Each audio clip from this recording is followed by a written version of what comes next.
ఏంటయ్యా అని మనం ఆలోచన చేస్తే బైబిల్ గ్రంథంలో నుంచి భక్తుడైనటువంటి యాకోబు గారు ఒక విషయాన్ని మనకు తెలియజేస్తున్నాడు. జాగ్రత్త విధం ప్రియులారా, యాకోబు గారు ఒక విషయాన్ని తెలియపరుస్తున్నాడు. ఏంటి ఆ విషయం అని మనం చూస్తే బైబిల్ గ్రంథంలో నుంచి చూద్దాం అన్నమాట.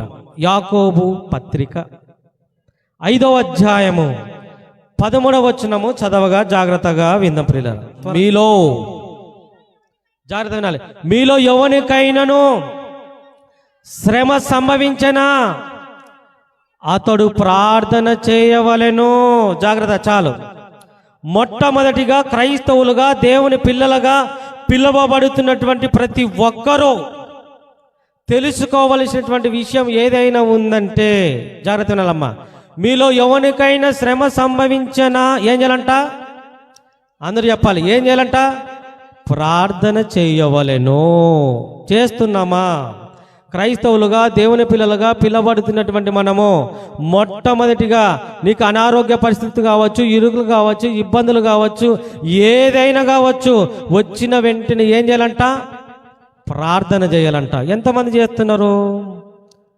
ఎంతమంది చేస్తున్నారు? బాగా ఆలోచన చేద్దాం. నేను అడుగుతున్నాను.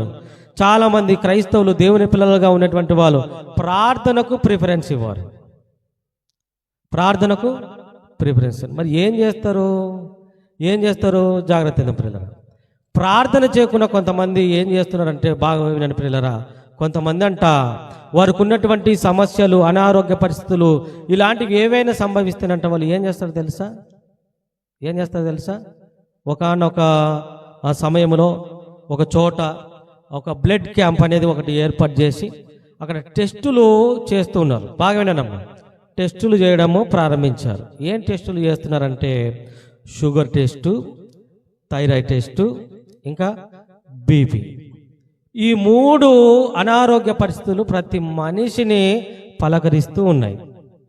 మీరు మీ యొక్క రక్తాన్ని టెస్టులకు ఇస్తే ఏదైనా ఒకటి, 3 ఒకటి నేను నాన్ని పలకరిస్తుందంట మిమ్మల్ని. షుగర్ కావచ్చు, బీపీ కావచ్చు, థైరాయిడ్ కావచ్చు. ఈ 3 మనిషిని నేను ఉన్నా అంటదంట ఏదో ఒకటి. అంటే ప్రపంచంలో మానవాళిని చూస్తే ప్రియులరా, ఈ అనారోగ్యాలతో చాలా బాధపడుతూ ఉంటారు చాలామంది. ఈ విధంగా టెస్టులు చేస్తున్నటువంటి సమయంలో అందరూ చేసుకుంటూ ఉంటే ఒక ఆమె వచ్చి నువ్వు కూడా చేసుకోకూడదా అని అడిగిందంట. నువ్వు కూడా చేసుకోకూడదు అంటే అమ్మానిందంట తల్లి, నాకేమి లేవు కదా నేనెందుకు చేయించుకోవాలి అనిందంట. నాకేమి లేవు కదా నేనెందుకు చేయించుకోవాలి అనిందంట. అందరూ చేయించుకుంటున్నారు, నువ్వేం డబ్బులు కడుతున్నావా, ఫ్రీగానే చేస్తున్నారు కదా, చేయించుకో అనిందంట. సరేలే అబ్బా, అందరూ చేయించుకోమంటున్నారు కాబట్టి చేయించుకుందాంలే అని సరదాగా నవ్వుకుంటూ సిస్టర్ దగ్గర టెస్ట్ చేయించుకుంటుందంట. చేయించుకున్న తర్వాత బ్లడ్ తీసి టెస్ట్ చేస్తే మొత్తం మీద బీపీ చేసింది. బీపీ లేదు అని బయటపడింది. చెప్పినా కదా లేదు అనిందంట. బీపీ చూస్తే బీపీ నార్మల్ ఉందమ్మంట. చెప్పినా కదా ఏం లేదు కదా అనిందంట. వెంటనే ఏం చేసింది? థైరాయిడ్ టెస్ట్ కూడా చేసినారు. థైరాయిడ్ కూడా నా ఉంది. మీ అది ఏమంటుందని మీ పనికరాలు పని చేయడం లేదు, మీ మిషన్లు పని చేయడం లేదు, మీరు పొరపాటు పడుతున్నారు. నాకేడది షుగరు, నేను రోజు ఏం చేస్తున్నా తెలుసా, 10 కిలోలు, ఒక 5 కిలోలు ఎప్పుడు పడితే అప్పుడు నేను స్వీట్స్ బాగా తింటాను. ఎప్పుడు ఎవరిని చెప్పలేదు, మీరని చెప్తున్నారని నమ్మక వెంటనే ప్రాంతానికి వెళ్ళిపోయింది. ఎందుకో డౌట్ వచ్చి, సరే ఆమె అంత గట్టిగా చెప్పింది కదా, మా ఊర్లో ఒకసారి చెక్ చేసుకుందామని ఊర్లోకి వెళ్ళి కూడా చెక్ చేసుకునేది. జాగ్రత్త విన్నాను, ఎందుకు చెప్తున్నానో మీకు తర్వాత అర్థమవుతుంది. ఊర్లోకి పోయి కూడా చెక్ చేసుకుందంట. చెక్ చేస్తే అని వెంటనే ఉంది. ఇది ఎవరికి చెప్పాలో తెలియక మొత్తం మీద భర్తకు చెప్పకుండా, బంధువులకు చెప్పకుండా మొత్తం మీద ఏడుస్తూ సరైనటువంటి సమయానికి భోజనం చేయకుండా, నిద్రపోకుండా ఏం చేస్తుంది? ఏడుస్తూనే ఉందంట. ఏడుస్తున్నటువంటి సమయంలో ఖచ్చితంగా ఈ విషయాన్ని ఎవరికైనా చెప్పాలని బాగా ఆలోచన చేసి బాగా క్లోజ్గా ఉన్నటువంటి ఒక ఆమె దగ్గరకు వెళ్ళి విషయాన్ని చెప్పిందంట. ఏమని చెప్పిందో జాగ్రత్త వినమ్మా. ఏమని చెప్పిందంటే, వెళ్ళి బాగా ఇష్టమైనటువంటి ఆమె దగ్గరికి వెళ్ళి చెప్పింది. ఏమని అంటే, బాగా వినండి, వదినా పలానా చోటుకి వెళ్ళింటి, నేను పలానా చోట ఈ విధంగా రక్త పరీక్షలు, బ్లడ్ టెస్టులు చేస్తుంటే అందరూ చేయించుకుంటూ ఉంటే నన్ను కూడా చేయించుకోమన్నారు. నేను కూడా వెళ్ళి చేయించుకున్నాను. అన్ని టెస్టులు చూసినారు, థైరాయిడ్ చూశారు, నార్మల్ వచ్చింది. బీపీ చెక్ చేశారు, నార్మల్ వచ్చింది. షుగర్ రిపోర్ట్ కూడా వచ్చింది, నార్మల్ అనుకున్నా. 300 అని చెప్పింది అని మొత్తం మీద చెప్పేసరికి మళ్ళా డౌట్ వచ్చి అవి మిషన్లు పనిచేయడం లేదు అని మా ఊరికి వెళ్ళి కూడా మన ఊర్లో కూడా చెక్ చేశాను. అక్కడ కూడా 350 ఉంది అని చెప్పారు. అప్పటి నుంచి అన్నం పోవడం లేదు, నీళ్లు తాగడం పోవడం లేదు. అప్పటి నుంచి అన్నము ఒక ముద్ద లోపలికి పోవడం లేదు, నీళ్లు తాగదామంటే నీళ్లు తాగడం కుదరడం లేదు అని ఏడుస్తూ చెప్పినంతసేపు చెప్పి ఇంకా రావాలి కదా ఇంటికి, ఎంతసేపు చెప్పాలి. ఇంకా ఇంటికి వస్తూ చిన్నగా ఒక విషయాన్ని చెప్పిందంట. ఏమని? వదినా, నీకు చెప్పిన విషయాలు ఏవైతే ఉన్నావో నేను ఎవ్వరికి చెప్పలేదు, నీకే చెప్పాను. ఎవ్వరికి చెప్పలేను, నీకే చెప్పాను. నీకే ఎందుకు చెప్తున్నానంటే నువ్వు ఎవ్వరికి చెప్పవని. ఎవ్వరికి చెప్పదు వదినా. ఎవరికి గారు? పలానక్కకు పలాంది, పలానక్కకు పలాంది అని చెప్పి ఊరల్లా చెప్పేసిందంట. అక్కకు ఒక ఆమె కలిసి మాట్లాడింది. ఏమని తెలుసా? అమ్మా, అక్క, నీకేదో పలాంది అంట కదా, పలాంటి టెస్టులు అంట, పలాంటి దగ్గరికి పోయినామంట, ఏదో ఇలా బయటపడిందంట కదా అనింది. ఏదో ఒకరు చెప్పింది. ఎవరు నీకు చెప్పింది? ఏం లేదే అనిందంట. మరలా ఇంకొక ఆమె వచ్చి అడిగిందంట.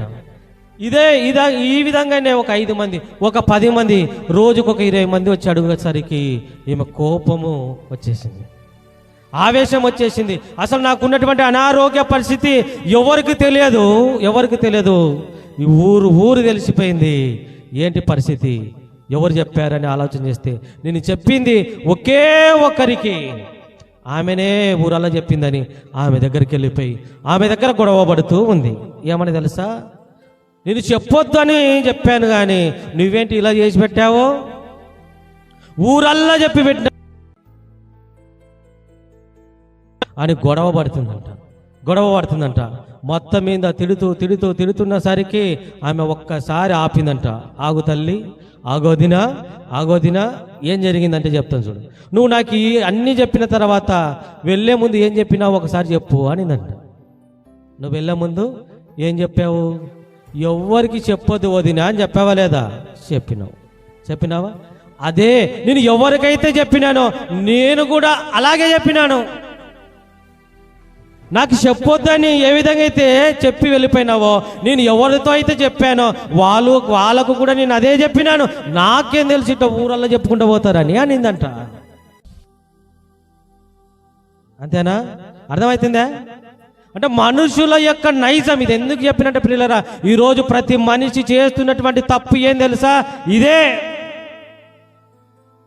మనకున్నటువంటి ఇరుకులు, ఇబ్బందులు, సమస్యలు అన్నిటినీ దేవుని దగ్గర మొర్ర పెట్టకుండా ఎవరి దగ్గర మొర్ర పెడుతున్నాం తెలుసా?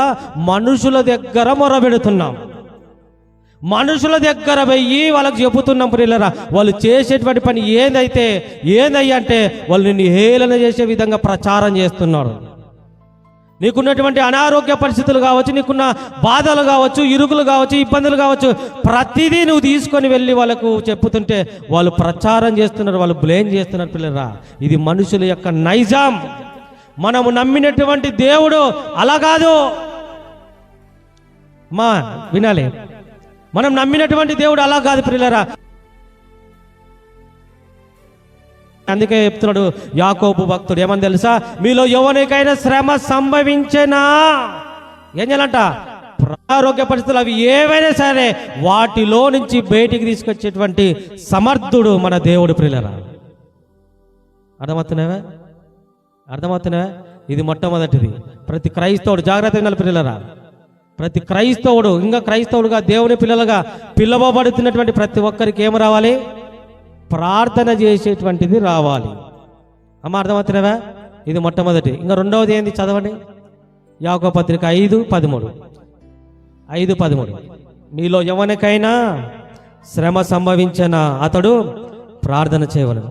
ఎవరికైనాను సంతోషము కలిగిన 2 కిలోల మటన్ తెచ్చుకొని వండుకొని ఏం చేయాలి? తినాలి. అదే ఉందా? కీర్తనలు పాడాలంట. జాగ్రత్త పిల్లరా, క్రైస్తవులుగా దేవుని పిల్లలుగా పిలబడుతున్నటువంటి మనము లోకంలో ఉన్నటువంటి వారిని పక్కన పెట్టేద్దాం. వాళ్ళు సంతోషంగా ఉంటే పార్కులకు పోతారు, షాపింగ్ మాల్లకు పోతారు, ఎంజాయ్ చేయడానికి రకరకాల స్థలాలను ఏర్పాటు చేసుకుంటారు. కానీ దేవుని పిల్లలు సంతోషంగా ఉంటే ఏం చేయాలంట?